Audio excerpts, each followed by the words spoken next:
Qin Shi Huang, the first emperor of ancient China, is most famous for constructing the Great Wall that protected the Chinese realm against Mongolian incursions for millennia, and for the legions of terracotta soldiers that guarded his tomb. Yet he was also one of their wackiest and most paranoid rulers, and a man so preoccupied with living forever that he cut his life short in the process. Let's find out why.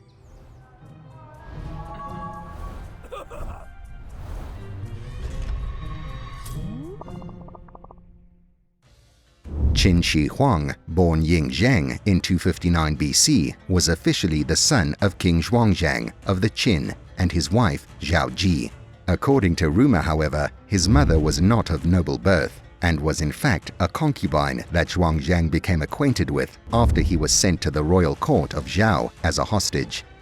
Zhao was one of 6 rival empires, the Han, Qi, Chu, Wei, and Yan, that the Qin dynasty battled against during the Warring States period for mastery of China. Zhuangxiang was fairly successful, for by the time he died in 246 BC, the Qin had extended their territories considerably to the east and west. When Zheng ascended to the throne after his mother's passing, he was only 13 years old, and so it was decided that Lu Buwei, Zhuangxiang's former chancellor, was to act as king's regent until the adolescent came of age. His appointment only added fuel to the fire surrounding the young monarch's scandalous origins, for many whispered that he himself was Zheng's father, and also that he had designs on the crown. Bu Wei proved the gossipers half correct, for the deceitful chancellor quickly got to work hatching a devious plan to install one of his friends on the throne. It all began in 240, when Bu Wei introduced Zheng's widower mother, Zhao Ji, to Lao Ai, an esteemed nobleman who was supposedly famed for the size of his penis. When Zheng, renamed Qin Shi Huang, became emperor in 238, his power was immediately challenged by Lao, who hoped to place the 2 sons he had produced with the Queen Dowager firmly in the line of succession by seizing power for himself. Raising a great army, Lao attempted a coup while the young emperor was away traveling. However, Lao had seriously underestimated Huang, who ruthlessly crushed his rebellion and had him captured. In one of his first acts, Huang murdered Lao's entire family, including his 2 half-brothers, and had him brutally executed by having his arms, legs, and neck tied to horses who ran off in different directions, ripping him to pieces. Huang spared his treacherous mother, Zhao Ji, who lived the rest of her days under house arrest, and banished co-conspirator Lu Buwei. In exile, Buwei became increasingly paranoid that he was going to get assassinated. To end his torment, he committed suicide in 235 by drinking poison, leaving Huang as the ultimate authority in Qin China. As a military leader, Qin Shi Huang was equally as savage in the eradication of his enemies, exterminating the Han in 230, the Wei in 225, the Chu in 223, and the Yan and Zhao and Qi bloodlines in 2022, making him the first ever emperor of a unified China. Yet, as he castrated and enslaved the armies of his foes, Huang would have to defend himself from multiple attempts on his life. In 2027, courtier Jing Ke from the Yan initially pleased Huang when he presented the severed head of Fan Wuji, a traitorous Qin general, alongside a map of Dukang. Suddenly, Huang spotted a dagger hidden in the map, and Ke grabbed the emperor's sleeve with his left hand while attempting to stab him with the other. Huang jumped back and tried to draw his sword, which got stuck in the scabbard. Next, the assassin pursued the emperor around a pillar, lunging and jabbing, but his attacks were warded off by the court physician Jia Wuju with his medicine bag. When Huang was finally able to unsheath his sword, he struck Ke on his left thigh, wounding him a further 8 times.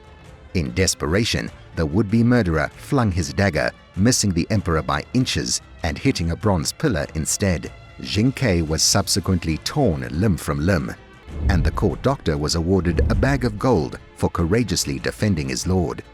But soon after, Huang would have to face yet another assassination attempt, this time from a close associate of Jing Ke, Gao Jianli, who infiltrated the Qi household as a lute player. Jianli moved the court to tears with his impressive performance, but he was soon recognized by one of Huang's noblemen as a friend of Jing Ke, Although Jianli's eloquent playing saved him from execution and even earned him a royal pardon, it could not save his eyes, which were gouged out as a lesser punishment. Afterwards, Jianli would be called upon regularly to strum sweet ballads for the emperor, and the sightless musician was allowed to come closer and closer. But Jianli had not forgotten his pain, for unbeknownst to the king, he had weighted his lute with lead and was waiting for the perfect opportunity to strike. When it arose, the blind Jianli missed completely and was put to death.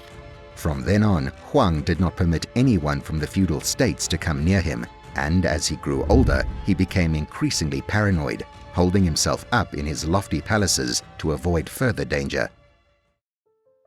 With the destruction of all of his adversaries, Huang proudly proclaimed himself the august ancestor or emperor of China, confidently announcing his dynasty would last for 10,000 generations.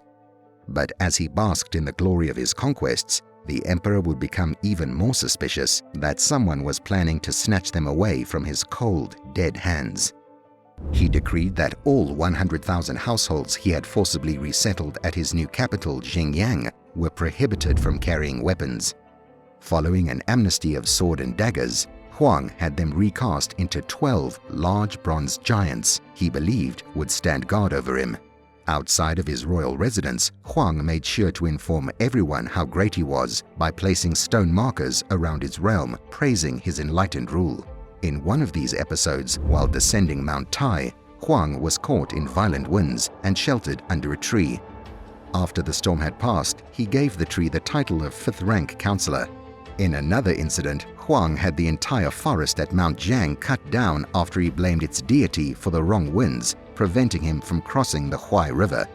Huang also reinforced his rule by purging anything and anyone who disagreed with him. In 213 BC, he ordered the burning of all books that did not talk about his reign, apart from those related to medicine, pharmaceuticals, and agriculture.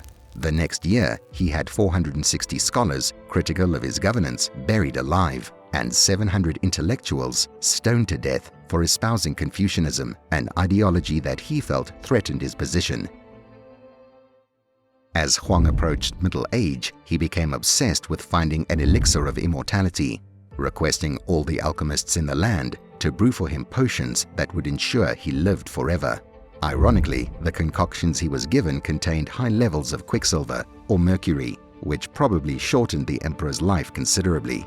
Huang sent out multiple expeditions to find a fabled herb that would help him live forever, as well as a mythical island in the Eastern Sea where it was rumored the secrets of everlasting life could be discovered. When the envoys he sent came back empty-handed, they deceived him into thinking that a giant fish blocked the way to the mysterious isles. He later accompanied them on a return voyage, armed with a crossbow, hoping to kill the monster blocking his path to immortality.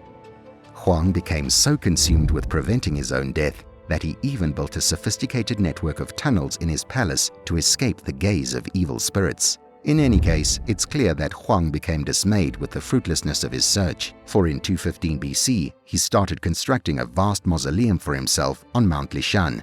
It was to feature flowing rivers of mercury, traps to ensnare grave robbers, and replicas of his many exuberant palaces. Most famously, his tomb was furnished with 8,000 clay soldiers and horses as part of a terra-cotta army that was to watch over his soul in the afterlife. In 213, while undertaking an inspection of the eastern reaches, his enormous territories, and in an omen of what was to come, Huang would survive yet another murder attempt at Bulangsha by a disgruntled peasant. Huang reached new heights of terror in 211 after a meteor crashed to Earth at Dongjun.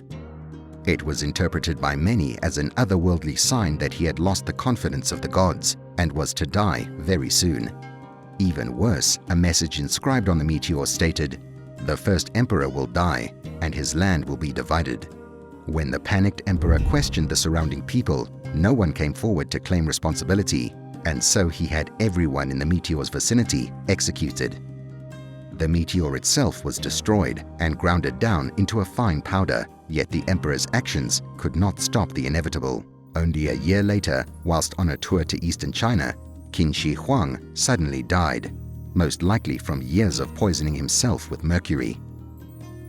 He would achieve an immortality of sorts in the following 2 weeks, when an official called Zhao Gao pretended he was alive to delay aristocratic rebellion, but in the end, Huang went the way of all mortals, living forever only in the ancient scrolls that tell his story. He's also kept alive by this video, and he strongly suggests you subscribe and like for more.